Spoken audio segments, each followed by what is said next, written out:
В работилницата на Ел България днес са ни на гости колегите от Шнайдер. Нека да видим какви нови продукти са ни подготвили. Здравейте, благодаря за поканата. Днес сме тук, за да ви представим няколко измервателни уреда от гамата ни от шведския производител Торсман. Този уред се казва тон генератор. Това е уред, който е за откриване на повредени проводници.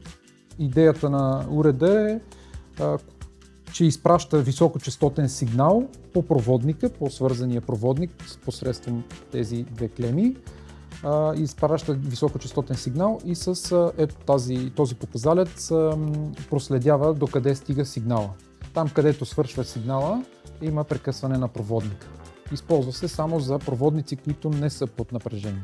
Има различни накрайници за стандартни проводници, за телефонни кабели, за коаксиални кабели и за автомобилна инсталация.